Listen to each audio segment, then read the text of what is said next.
Hello friends. पता नहीं क्यों मुझे ये काफी दिनों से लग रहा था कि कुछ ऐसी चीजें हैं जो मुझे आपके साथ शेयर जरूर करनी चाहिए। फ्रेंड्स, आप लोगों ने ट्रेन में बहुत सफर किया होगा। मेरी भी एक जर्नी थी रायपुर टू दिल्ली। काफी लंबा सफर था। आप लोगों ने जनरली देखा होगा कि लोग ट्रेन में सफर करने से पहले या फिर बीच में किसी स्टेशन पे बुक स्टॉल आ जाए तो उसे विजिट जरूर करते हैं, या अपनी जर्नी के समय को काटने के लिए वो कुछ बुक्स लेते हैं। और जनरली उनकी बुक्स होती है कुछ स्टोरी बुक्स। देखना, सबसे ज्यादा स्टोरी बुक्स बिकती हैं, and specially for youngster prefer करता है कि कोई स्टोरी बुक ले और उसका टाइम पास हो जाए। और आजकल ट्रेंड थोड़ा सा चेंज भी हुआ है कि लोग अपने साथ मोबाइल या लैपटॉप में ढेर सारी मूवीज ले जाते हैं और फिर उन्हें किसी से कोई मतलब नहीं होता। मूवीज देखते जाते हैं, सफर चलता चला जाता है। फ्रेंड्स, मैं भी उसी जर्नी की बात कर रहा हूं।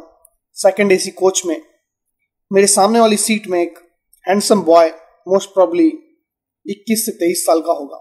ये फोटो उसकी नहीं है, जस्ट मैंने एक रैंडम फोटो उठाई है सिर्फ बताने के लिए कि किस तरह से लोग एंजॉय करते हैं।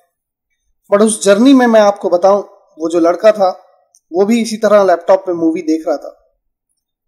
काफी देर से हमारी कोई बातचीत भी नहीं हुई, पर हाँ, जब उसकी एक मूवी खत्म हो गई, लाइक जैसे उसने अभी अपने सिलेबस का कोई एक चैप्टर कंप्लीट किया हो, क्योंकि उसे काफी सारे चैप्टर्स कंप्लीट करने थे अपनी जर्नी में, तो उसे खाना खाने का मन किया होगा। अचानक उसने खाते खाते मुझसे बातचीत भी की, सर आप कहाँ जा रहे हैं, क्या करते हैं, लाइक दैट। और कन्वर्सेशन में पता चला फ्रेंड्स कि वो भी एक इंजीनियर है, और इंजीनियर भी सिविल इंजीनियर। एंड मुझे जब पता चला फ्रेंड्स कि दिल्ली वो किसी कोचिंग इंस्टीट्यूट को ज्वाइन करने जा रहा है, देन मैंने उससे पूछा कि फ्रेंड, तुम किस इंस्टीट्यूट से पास आउट हो और तुम्हारे मार्क्स क्या रहे। उसने मुझे बताया कि सर मैं क्लास टॉपर हूं, मैंने engineering, I am not going to tell you the name of the institute. उसने बताया कि उस प्राइवेट इंस्टीट्यूट से मैंने अपनी इंजीनियरिंग कंप्लीट की है। मैंने बस यूं ही कॉलेज की स्टडी के बारे में उससे पूछ लिया कि अगर कॉलेज में अच्छी पढ़ाई हुई तो फिर कोचिंग की जरूरत क्यों पड़ रही है तुम्हें। तो उसने मुझे बताया, सर मुझे यही नहीं समझ में आता कि मेरे कॉन्सेप्ट्स क्लियर हैं या नहीं है। और उस समय वो थोड़ा कॉन्फिडेंट लग रहा था मुझे कि जैसे अगर मैं उससे कुछ सवाल पूछूं तो वो आंसर कर लेगा, बट वो ये नहीं बता पाएगा कि वो टॉप 10 में आ सकता है या नहीं किसी कॉम्पिटिटिव एग्जाम में। तो ही सेड, सर आप मुझसे कुछ पूछिए, मैं जानना चाहता हूं कि मेरे फंडामेंटल्स स्ट्रांग हैं या नहीं। एंड फ्रेंड्स, उस जर्नी में मैंने उससे जो क्वेश्चंस पूछे थे, बस वही कुछ क्वेश्चंस मैं आप लोगों के साथ डिस्कस कर रहा हूं। I asked a very silly question कि ये बताओ कि 40 + 40 का सम कितना होता है। देन उसने स्माइल दी और कोई आंसर नहीं दिया। Again I asked the same question. He said, sir but why are you asking it, ये तो 80 ही होगा ना। और ऐसा लगा कि हल्का सा कॉन्फिडेंस उसका लूज हुआ और वो मुझसे कंफर्म कर रहा है कि 80 ही होगा ना। And this time I smile. मैंने एक स्माइल पास की और मैंने उससे पूछा, अच्छा चलो छोड़ो, मैं तुमसे कोई दूसरा क्वेश्चन पूछता हूं। ये बताओ कि अगर 1 किलोमीटर में 7.5 सेंटीमीटर फॉल होता है, ठीक है, तो 10 किलोमीटर का फॉल कितना होगा। अगेन उसे लगा कि ये भी बहुत ही सिली क्वेश्चन है, मैंने बेसिक क्वेश्चन पूछना क्या बोल दिया या फंडामेंटल क्वेश्चन पूछना क्या बोल दिया, तो सर ने तो काफी लूज क्वेश्चंस पूछने शुरू कर दिए। तो he said 75 centimetre sir. And again I smiled. मैंने उसको कोई जवाब नहीं दिया। फिर मैंने उससे ये पूछा, अच्छा ये बताओ कि फील्ड में अगर तुम जाते हो और अर्थवर्क एक्सकवेशन का कैलकुलेशन अगर आपको करना पड़ेगी, कितना अर्थवर्क अगर कहीं डिग किया जाए तो वो निकलेगा, उसका वॉल्यूम अगर निकालना हो तो कौन सा मेथड यूज करोगे। और मैं आपको बताऊं, उसने इसका आंसर बहुत सटीक दिया। उसने बोला, सर इधर I will go for Simpson rule और I will go for trapezoid rule. ठीक है, ये मैं लिख के बता रहा हूं, हमारी कोई भी कन्वर्सेशन लिखित में नहीं हुई थी। तो सिम्पसन रूल, ट्रेपेजॉइडल रूल। और दोनों आंसर उसके सही थे। मैंने उससे ये पूछा क्या दोनों मेथड से सेम आंसर निकलता है? He said no. मैंने बोला फिर फील्ड में कौन सा मेथड यूज करने वाले तुम?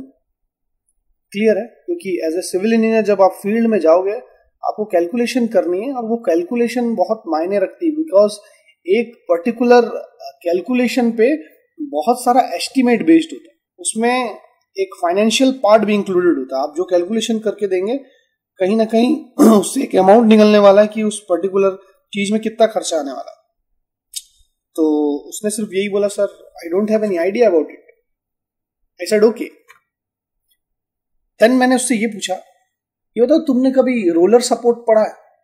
तो उसके दिमाग में पिक्चर बन गई, सर पढ़ा है, रोलर सपोर्ट में नीचे पहिए होते हैं, ठीक है, लाइक दिस। तो मैंने ये पूछा अच्छा ये बता दो कि मुझे मूवमेंट रोलर सपोर्ट में कितना होता है? He said zero movement. Then I asked for fixed support, मतलब फिक्स सपोर्ट का मूवमेंट कितना होता है? He said not equals to zero. ठीक है, smart answer, not equals to zero. क्योंकि मैंने कोई वैल्यू दी नहीं, वो कैलकुलेशन क्या करे। तो मैंने इससे ये पूछा कि ये बताओ रिवॉल्विंग चेयर तुम्हारे घर पे होती है? बोला यस। मतलब वो किस कैटेगरी में आता है, फिक्स्ड और रोलर? He said roller.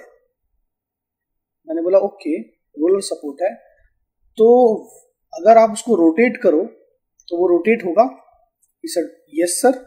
बोला इट मींस मूवमेंट हो रहा है? He said yes sir. मैंने बोला तुमने अभी मुझे बताया कि मूवमेंट रोलर सपोर्ट में जीरो होता है, और मैंने फिर ये भी पूछा कि तुम्हारे घर का जो कॉलम है उसमें मूवमेंट होता है? He said no. मैंने बोला वो फिक्स सपोर्ट है। आप देखिए अगर उसने आंसर दिया कि मूवमेंट जीरो नहीं होता है, इट मींस मूवमेंट होता है, बट कॉलम तो फिक्स होता है अपनी पोजीशन, मूवमेंट कहां होता है? फ्रेंड्स लिटरली स्पीकिंग मुझे ऐसा लगता है आप बहुत सारे लोग जो ये वीडियो देख रहे होंगे आप सबको इसके आंसर पता होंगे, बट ही वॉज ब्लैंक। जब मैंने ये क्वेश्चन उससे पूछा बहुत ही ज्यादा कंफ्यूज था। हमारी जर्नी फ्रेंड्स जैसे जैसे आगे बढ़ती चली गई, मैं ऐसे बहुत सारे क्वेश्चंस उससे पूछ रहा था। मैंने उससे पूछा यार वो एक बात बताओ, फ्रूटी अगर तुम सक करो तो किस हाइट तक मैक्सिमम सक्शन कर सकते? उसे ये क्वेश्चन भी बहुत इररिलेवेंट लग रहे थे। He said sir really I don't know. Then I asked कि कभी ब्लड प्रेशर अगर मेजर करवाने जाते हो तो जो स्ट्रिप डॉक्टर लगाता है तुम्हारी बाजू में लगाता है, पैरों में क्यों नहीं लगाता? ही सेड कि सर वो डॉक्टर का कोई एक फिक्स्ड रूल होगा कि उसे उसको वहीं लगाना है। मुझे लगा कि शायद उसे उस क्वेश्चन में फ्लूइड मैकेनिक्स दिख रही हो, but again he was not able to answer. Friends एक चीज मैं आपको ये बताऊं कि इस पूरी जर्नी में मेरा ऐसा कोई भी मकसद नहीं था कि मैं उसे नीचा शो करूं। उसने मुझे बोला कि सर आप मुझे टेस्ट कीजिए, तो मैं उससे क्वेश्चंस पूछ रहा था और मैंने फिर उसको एक चीज बताई कि शायद मैंने जो भी क्वेश्चंस तुमसे पूछे हैं ये तो बस कुछ एग्जाम्पल थे, मैंने उससे बहुत सारे क्वेश्चंस पूछे related to all basic questions, fundamentals, वो फिजिक्स का हो और जिसका यूज कहीं ना कहीं हम लोग सिविल इंजीनियरिंग में करते हैं, ऐसे क्वेश्चंस मैंने उससे पूछे। और मैंने उसे एक चीज बताई कि इसमें हो सकता है तुम्हारी बहुत ज्यादा गलती ना हो, हमारा एजुकेशन सिस्टम ही ऐसा है जो हमें समझने से ज्यादा मजबूर करता है कि हम उसे रट लें, और अगर ऐसा नहीं होता तो शायद तुम भी टॉपर नहीं होते क्लास के। और उसे भी इस चीज का एहसास हुआ फ्रेंड्स कि वास्तव में एक बहुत ही फेमस मूवी थी 3 इडियट्स, और उसका एक डायलॉग था कि तुम एक्सीलेंस का पीछा करो, सक्सेस अपने आप तुम्हारे पीछे आएगी। बट हमारा एजुकेशन सिस्टम ऐसा बोलता नहीं, क्योंकि आप देखिए एक टॉपर जो है वो फंडामेंटल्स छोड़ के वो चीजों को रटने में लगा रहता है। क्लियर है? और मैंने उसे यही सलाह दी कि फ्रेंड्स इंजीनियरिंग तो कर ली तुमने, और अब जो भी तुमने पढ़ा है स्कूल लाइफ में, इंजीनियरिंग में, तुम्हें उन सारी चीजों को ना सिर्फ पढ़ना है बल्कि तुम्हें उनको समझना भी जरूरी है। और मैंने उससे ये बोला कि रियल वर्ल्ड में जो तुम कुछ भी देखते हो उसको कहीं ना कहीं साइंस से रिलेट करके जरूर देखना। जब हम एक फ्रेंड्स मूवी देखते हैं ना तो उसकी इमेज जो होती है हमारे दिलो दिमाग में बस जाती है, ठीक है ना। आप देखिए कि एक मूवी देखते समय उस इमेज को हम अपने दिमाग में बैठाते हैं, ठीक है, और हमारा दिमाग बताता है कि उस विजुअल का क्या मतलब है। और अगर कोई स्टोरी पढ़ते हैं क्यों हम ट्रेनों में ज्यादा स्टोरी पढ़ते हैं? क्योंकि स्टोरी पढ़ने से दिमाग में अगेन पिक्चर्स जनरेट होती है फ्रेंड्स। आपको अगर मैं एक एग्जांपल बोलूं, अगर आप मूवी के शौकीन है, मैं बोलूं अक्षय कुमार, तो आपके दिमाग में अक्षय कुमार की एक इमेज बन गई। आपने जिस भी रूप में उसे देखा होगा, किसी के दिमाग में वो येलो शर्ट में इमेज बनी होगी, किसी के दिमाग में वो ब्लू शर्ट में बनी होगी, बट एक इमेज जरूर बनती है। पर पढ़ाई के समय ऐसा होता नहीं है। और मैंने उससे ये पूछा भी था कि क्या तुम सपोज करो मैट्रिक्स पढ़ रहे हो और उस मैट्रिक्स को पढ़ते समय क्या तुम्हारे दिमाग में कोई रियल वर्ल्ड की प्रॉब्लम जनरेट हो रही है कि मैं कोई अगर रियल वर्ल्ड का प्रॉब्लम है तो मेरी दिमाग में ये मैट्रिक्स बननी चाहिए? तो उसने मुझे बोला कि सर कभी ऐसा हुआ नहीं, हमने जस्ट ये पढ़ा कि एक बॉक्स के अंदर रख के मैट्रिक्स सॉल्व कर लेते, लाइक दैट। फ्रेंड्स, आपको नेक्स्ट वीडियो लेक्चर में मैं बताऊंगा कि इन सारे क्वेश्चंस जो मैंने उससे पूछे थे वो रिलेवेंट थे या इररिलेवेंट थे, उनका आंसर क्या था। और आंसर तो छोड़ो, जो मेरा मकसद था ये वीडियो बनाने का वो भी मैं आप लोगों को बताऊंगा। जो मैंने 2 पर्टिकुलर वीडियो इसकी बनाई है, उसको बनाने के पीछे मेरा जो मकसद है वो क्या है। फ्रेंड्स, जिस तरह से आप लोग किसी मूवी के पार्ट 2 का काफी इंतजार करते हो, बस इस वीडियो का पार्ट 2 जरूर देखना। हो सकता है इन चीजों का आप लोगों को भी एहसास होगा कि पढ़ते समय मुझे क्या करना चाहिए। क्लियर है?